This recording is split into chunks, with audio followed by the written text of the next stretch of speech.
मातरम वंदे मातरम वंदे मातरम वंदे मातरम वंदे मातरम जय हिंद जय हिंद जय हिंद जय हिंद जय हिंद जय हिंद আর তো দইটা টাইট করে বাঁধো দইটা উপরে দিয়ে চলো আরো হ্যাঁ হ্যাঁ হ্যাঁ এবার বাদ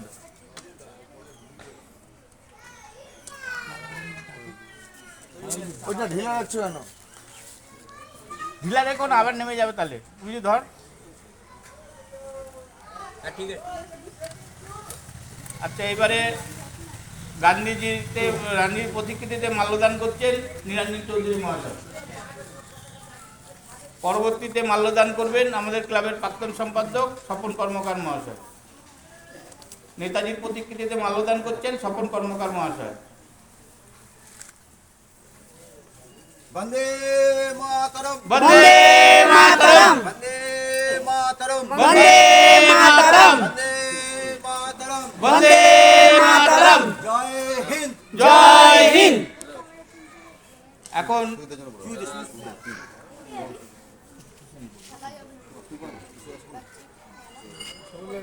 এখন মাস্টার দাস সূর্য সেনের প্রতিকৃতিতে মাল্যদান করবেন সূর্য সেন স্মৃতি সংঘের সম্পাদক সুনীল বিশ্বাস মহাশয়। वंदे मातरम वंदे मातरम वंदे मातरम वंदे मातरम এখন প্রতিকৃতিতে মাল্যদান করবেন ক্লাব কমিটির সহ সম্পাদক সুবল মজুমদার মহাশয়। এরপরে মাল্যদান করবেন ক্লাব কমিটির সাংস্কৃতিক সম্পাদক সৌমেন নস্কর মহাশয়। এবার মাল্যদান করছেন ক্লাব কমিটির সদস্য বিশাখা জানা।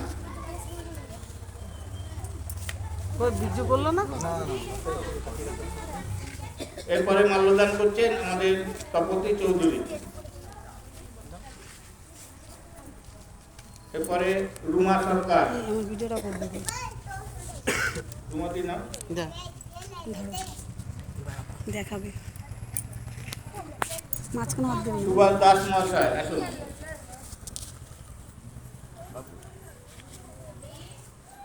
বাবু বেরা ফোকা দিকে আসো। ফোকা দত্ত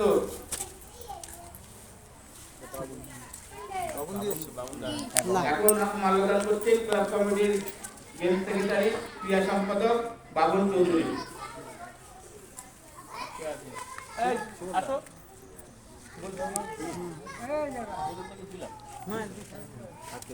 বাচ্চারা যারা সকলেই পুষ্প প্রদান করো।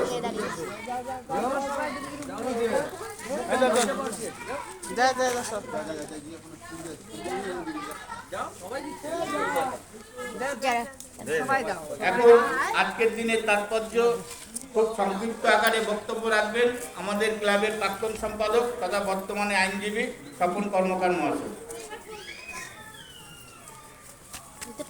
বন্ধুরা, প্রতি বছরের মতো এবছরে সূর্য সেন স্মৃতি সংঘের পক্ষ থেকে 15ই আগস্ট স্বাধীনতা দিবস উপলক্ষে ভারতের জাতীয় পতাকা উত্তোলন করা হয়। ঠিক আমরা প্রতি বছরের মতো এবছরও জাতীয় পতাকা উত্তোলন করেছি। সমস্ত সুশীল সমাজ এতদ অঞ্চলের সুখী নাগরিক বৃন্দ, আপনারা জানেন 1947 সালে 15ই আগস্ট ভারতবর্ষ স্বাধীনতা লাভ করে।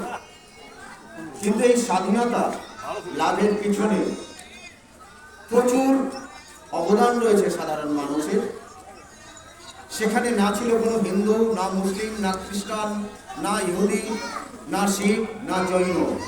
ভারতবর্ষের আপামর জনসাধারণ স্বাধীনতা লাভের জন্য যুদ্ধ করেছে, প্রাণ বলিদান দিয়েছেন।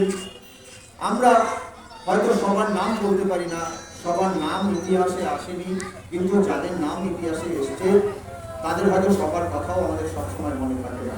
কিন্তু আমরা প্রতি বছর 15ই আগস্টে ভারতের জাতীয় পতাকা উত্তোলনের মাধ্যমে তাদেরকে স্মরণ করি।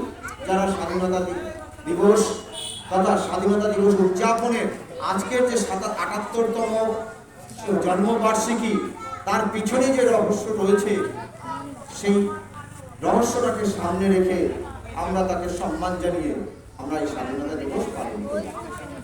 প্রীতিলতা ওয়াদেদার, কবিগুরু রবীন্দ্রনাথ ঠাকুর থেকে শুরু করে, মাস্টার দাস হোসেন থেকে শুরু করে, ক্ষুদিরাম বসু থেকে শুরু করে, ঝাঁসিনারী লক্ষ্মীবাঈ থেকে শুরু করে, কত নাম বলবো, যারা স্বাধীনতার জন্য ভারতবর্ষকে নিজের জীবন ত্যাগ করে দিয়েছিলেন।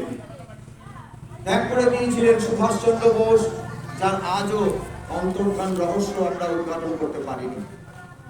একটা জিনিস মনে রাখতে হবে যে বিশ্বকবি গুরু রবীন্দ্রনাথ ঠাকুর যখন তিনি বিশ্বের দরবারে খুলে দিলেন তার কবিতার ডালি, তার সমস্ত ধ্যান ধারণা, তখন ইংরেজ আমাদের দেশ শাসন করছে, ইংল্যান্ড শাসন করছে।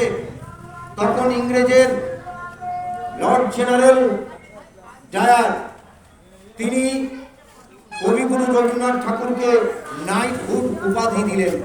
কেন? তার গীতাঞ্জলি কাব্যগ্রন্থ রচনা করার পর। যখন দেখলেন কবিগুরু রবীন্দ্রনাথ ঠাকুর 1919 সালে জালিয়ানওয়ালাবাগের হত্যাকাণ্ড ঘটল পাঞ্জাবের অমৃতসরে 26শে সেপ্টেম্বর, কবিগুরু তাতে অত্যন্ত ব্যথিত ছিলেন। সেই ব্যথিত হওয়ার কারণে উনি ব্রিটিশদের দেওয়া নাইটহুড উপাধি পরিত্যাগ করলেন।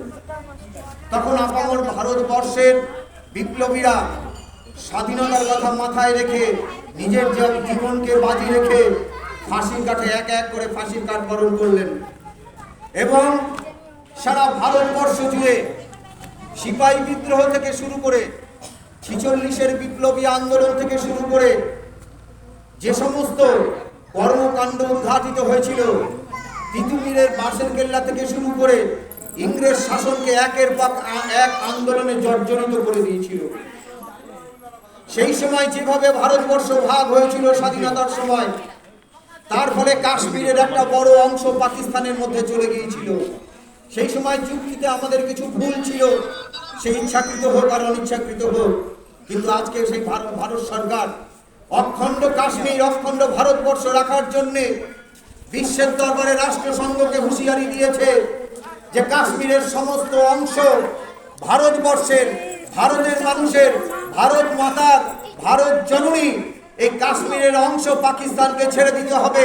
তা না হলে কি করে এই কাশ্মীরের অংশ ভারতবর্ষ ছিনিয়ে নিতে পারে সেটা দেখিয়ে দেবো আমরা। কারণ ভারতবর্ষ পারে। ভারতবর্ষ যখন মুক্তির জন্য লড়াই করে প্রচুর জীবন এবং রক্ত দিয়েছে ভারতবর্ষের স্বাধীনতার জন্য, তখন একটা সামান্য কাশ্মীর নিশ্চয়ই ভারত দখল করতে পারবে।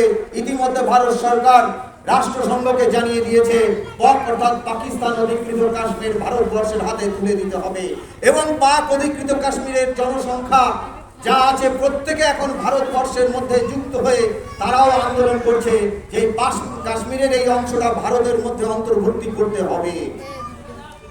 সেই পদ্ধতির দিকে আস্তে আস্তে এগোচ্ছে। কেন আমরা আজকে এই কথা বলছি? যে যখন স্বাধীন হয় ভারতবর্ষ, চুক্তিতে কিছু ভুল ছিল, সেই ভুল চুক্তির ফলে কাশ্মীরের একটা বড় অংশ চলে গিয়েছিল পাকিস্তানের মধ্যে, সেটা ফিরিয়ে আনার জন্য ভারতবর্ষ বদ্ধপরিকর।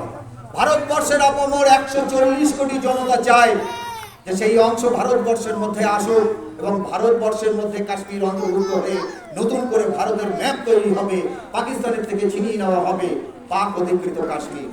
তাই আজকে বলি সমস্ত জনসাধারণকে, আমার মা, ভাই, বোন, ছোট ছোট যারা আছেন আমার শ্রদ্ধেয় গুরুজনেরা, যে স্বাধীনতা দিবসকে মাথায় রেখে আজকে আমরা সুষ্ঠুভাবে চলবো, তাদেরকে স্মরণ করব। আমাদের আত্মত্যাগ, তাদের আত্মত্যাগ, আত্মবলিদানকে মাথায় রেখে আমরা প্রতি বছর যেভাবে 15ই আগস্ট দিনটি পালন করি, আমরা প্রতি বছর এইভাবে আগামীতেও আমরা পালন করব।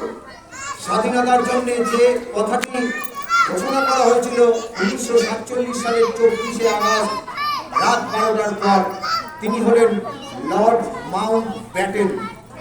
তিনি একজন রানী দ্বিতীয় এলিজাবেথের মামা ছিলেন এবং সেই স্বার্থে ইংরেজদের সঙ্গে ওতপ্রোত জড়িত ছিল। তখন ব্রিটিশ সরকার তাকে ভারতে ডেকে এনে লর্ড জেনারেলের দায়িত্ব দেওয়া হয়েছিল, গভর্নরের জেনারেলের দায়িত্ব দেওয়া হয়েছিল। যখন সারা ভারতবর্ষব্যাপী এই আন্দোলন চলছে, ঘেরাও হয়েছে একের পর ইংরেজদের কুঠি এবং তিতুমিরের কুঠি ঘেরাও হয়ে সেখান থেকে অস্ত্রাগার লুণ্ঠন করে ইংরেজদেরকে আক্রমণ করা হয়েছিল, প্রচুর ইংরেজকে মেরে ফেলা হয়েছিল ভারতবর্ষের স্বাধীনতা পাওয়ার জন্য। তিনি অতিষ্ঠ হয়ে রাত 12টার পর লর্ড মাউন্টব্যাটেন ঘোষণা করলেন আমরা ভারতবর্ষ ছেড়ে চলে যাচ্ছি এবং ভারতের হাতে এবং ভারতবাসীর হাতে এই স্বাধীনতা দিবস উদযাপন করার জন্য আমরা আর কোনোদিন ভারতবর্ষে ফিরব না। সেই 24শে আগস্ট রাত 12টার পর অর্থাৎ 15ই আগস্ট ভারতবর্ষ স্বাধীন হলো। ভারতবর্ষ স্বাধীন হলো ঠিক